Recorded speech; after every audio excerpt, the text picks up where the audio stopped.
Chapter 1. Coke on the Rocks. Back when I used to drink more than I do today, I loved beer and whiskey. Something about Jack Daniels, with its south of the Mason-Dixon line bottle and classic black and white label, made me feel nostalgic. I think it was a false sense of Southern pride, as though drinking Jack somehow supported an argument that our side actually won the Civil War. On the other hand, beer screamed masculinity. It told the world that I was from humble roots, that I was lower than the rich folks who drank martinis and gin, and proud not to be one of them. The catch is that I was never really a big drinker. Sure, I tried to party hard, tried to be a rebel, but it just didn't take. I was too soft, too polished, too nice and caring. I didn't want to get plastered and say rude things to people, and I never got drunk enough to think I could beat up guys 3 times my size. Still, like the little engine that could, I would be at a party 3 to 4 nights a week, beer, whiskey in hand, toasting to Lord only knows what. But there were also times when I would go through spiritual peaks, times when I'd be riding Jesus highs and want to display my love for God's Son by no longer drinking. During these fleeting spurts of religiosity, there was nothing I'd love more than hanging out at a party or bar without a beer or whiskey in hand. I wanted everyone to ask me why I wasn't drinking so I could answer in an oh-so-condescending way, because I'm a Christian. It took me years to realize that I wasn't abstaining from drinking because I desperately wanted to please God. Instead, I desperately wanted for people to say, Austin's a good Christian.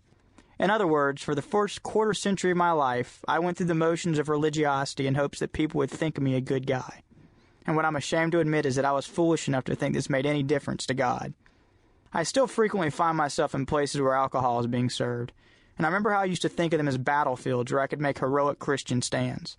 In days past, when I'd make a show of not drinking, I'd sometimes hold a glass of water in my hand, raising it every few seconds to my lips just so everyone could see that I was only drinking water.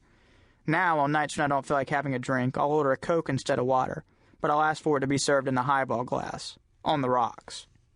The one remarkable truth about Christianity is that it's all a matter of the heart. You can avoid curse words your whole life, bake brownies every day for bake sales, lead prayer meetings at your house, never touch alcohol, never have premarital sex, and still, if it isn't because you really believe that Jesus is still alive and you love him for it, you're wasting your time. That's the beauty of the Christian religion and also the rub.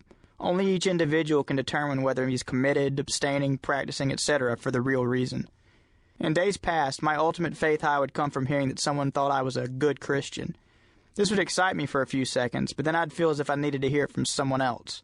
Because in truth, what I really needed was to prove to myself that I was a good Christian. What I finally discovered is very simple. The opinions of others don't satisfy my faith. Instead, it is my assurance that I know Jesus that gives me the peace I crave.